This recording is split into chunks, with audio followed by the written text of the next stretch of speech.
రైతు సోదరులకు స్వాగతం.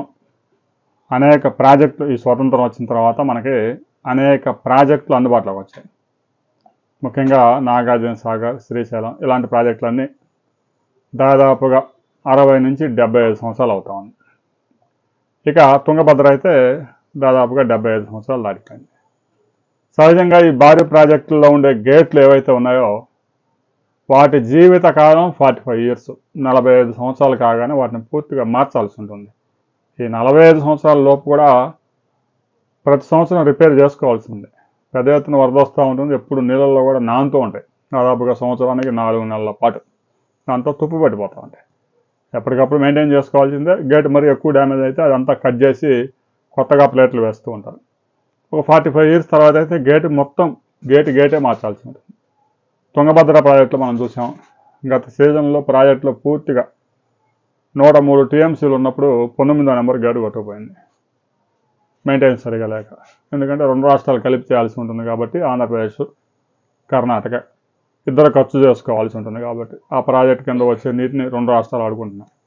ఆ షేర్లో ఖర్చు కూడా పెట్టి గేట్లు రిపేర్ చేయాలి. అంతకుముందు ఉన్న అరాచక ప్రభుత్వం డబ్బులు కూడా ఇవ్వలేదు కాబట్టి వాళ్ళు రిపేర్ చేయలేదు. ఇప్పుడు ఆ ప్రాజెక్ట్ గేట్ల మీద ఒక కమిటీ వేశారు, బజాజ్ కమిటీ రిపోర్ట్ ఇచ్చింది. 45 సంవత్సరాలు దాటిన తర్వాత గేట్లన్నీ మార్చాలి. 75 సంవత్సరాలు అవుతుంది ఇంతవరకు గేట్లు మార్చలేదు. ఆ 19వ నెంబర్ గేట్ ఒకటే కొత్తది, మిగతా అన్ని పాతాయి. దశల వారీగా అయినా గేట్లు మొత్తం మార్చాల్సిందే. దశల వారీగా అంటే గబాలను 2-3 నెలల్లో అయ్యే పని కాదు కాబట్టి, మరలా జూన్ నుంచి జూలై నుంచి వరద వస్తుంది కాబట్టి అప్పటికల్లా పనులు పూర్తి చేసుకోవాలి. అప్పటికల్లా ఎన్ని గేట్లు పెట్టగలగాలో అన్ని పెట్టేయాలి. ఆ తర్వాత మిగిలిపోయిన గేట్లు మరలా డిసెంబర్ నుంచి వరద కనుక తగ్గితే, ఫ్లడ్ కనుక గేట్ లెవెల్ కనుక కిందకుంటే మరలా పని చేసుకోవచ్చు. బజాజ్ కమిటీ ఏం చెప్పిందో మనం ఒకసారి పరిశీలించినట్లయితే, తుంగభద్ర ప్రాజెక్టుకు ఉన్న గేట్లు మొత్తం పరిశీలించి దాదాపుగా 4-5 రకాల టెస్టులు చేయడం జరిగింది. తుంగభద్ర డ్యాంలో 19వ నెంబర్ గేట్ మినహా మిగిలిన 32 గేట్ల సామర్థ్యాన్ని ఈ బజాజ్ కమిటీ పరిశీలించింది. 15 రకాల పరీక్షలు చేసింది. పరిశీలించడంటే ఏదో గేట్ దగ్గరికి వెళ్ళి అటు చూసి రావడం కాదు, అన్ని టెస్టులు చేశారు సాంకేతికంగా. తలుపులన్నీ భారీగా తుప్పుపట్టి పెద్ద రంధ్రాలతో ఉన్నాయి. కొన్ని ప్రదేశాల్లో రంధ్రాల వల్ల గేట్లు బాగా ధ్వంసమయ్యాయి. రంధ్రం అంటే ఏదో చిన్న చిన్న రంధ్రాలు కాదు, పెద్ద పెద్ద హోల్స్ పడి అక్కడి నుంచి వాటర్ కూడా వేస్ట్ అవుతూ ఉంది. అక్కడ వెల్డింగ్ చేసినా కూడా ఆ వెల్డింగ్ కూడా ఊడిపోయి పూర్తిగా డ్యామేజ్ అయ్యాయి.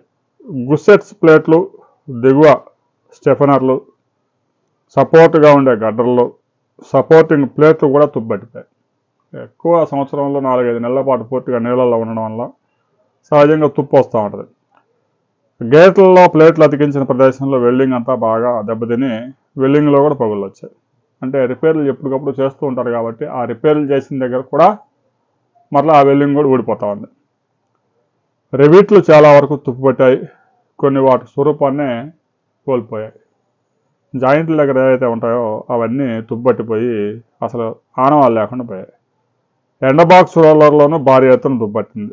గేట్లు తుప్పుపట్టడం, అందుకు అనువైన పరిస్థితులు ఎక్కువ కాలం ఉండడం వల్ల అసలు వాటి స్వరూపాన్ని కోల్పోయాయి. పాత వెల్డింగ్ జాయింట్లో మరమ్మత్తు చేసి పరిస్థితులు కూడా లేవు, అందువల్ల గేట్లు మొత్తం మార్చాల్సింది. ఇక రిపేర్ చేసే పరిస్థితి లేదు, పూర్తిగా మార్చడం తప్ప.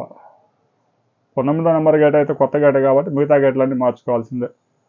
దాదాపుగా 250 కోట్ల రూపాయలు ఖర్చు అవుతుంది. ఆంధ్రప్రదేశ్ ప్రభుత్వం ఒక 100 కోట్లు రిలీజ్ చేస్తే, కర్ణాటక ప్రభుత్వం ఒక 150 కోట్లు ఖర్చు చేసుకొని పనులు మొదలు పెడితే, జూన్ నాటికి ఏదైనా 4-5 గేట్లు పెడితే మరలా డిసెంబర్ నాటికి ఫ్లడ్ లెవెల్ తగ్గుతుంది కాబట్టి ఆ తర్వాత 6-7 నెలల కాలం ఉంటుంది. 2 రాష్ట్ర ప్రభుత్వాలు ఇప్పటికైనా తుంగభద్ర బోర్డు కీలక నిర్ణయం తీసుకొని తుంగభద్ర ప్రాజెక్టుకి మొత్తం కొత్త గేట్లు అమర్చాలి. ఏదో గేటు కొట్టుకుపోయినప్పుడు అడావిడి చేయడం, షో చేయడం తప్ప ముందస్తుగా ఆ గేట్లన్నీ మార్చి కొత్త గేట్లు ఏర్పాటు చేస్తే దాదాపుగా 6 లక్షల ఎకరాల సాగు చేస్తున్న రైతులకి కొంత స్థైర్యం వస్తుంది. లేదంటే ఎప్పుడు ఏ గేటు కొట్టకపోయినప్పుడు వరద ఫ్లడ్ అంతా వెళ్ళిపోతూ ఉంది సముద్రంలోకి, చాలా నీరు వేస్ట్ అవుతూ ఉంది. తుంగభద్రలో అదృష్టవశాత్తు గేటు పెట్టిన తర్వాత కూడా నిండింది కాబట్టి ఆ నష్టం తెలియలేదు. అసలే కరువు పరిస్థితులు కనుక వచ్చాయంటే ఆ నీరు విలువ ఎంత ఉంటుందో అప్పుడు అర్థం అవుతుంది. తుంగభద్ర ప్రాజెక్టుకి 2 రాష్ట్ర ప్రభుత్వాలు ఇప్పటికైనా స్పందిస్తాయా లేదా అనే విషయంలో మనం మరో వీడియోలో తెలుసుకుందాం.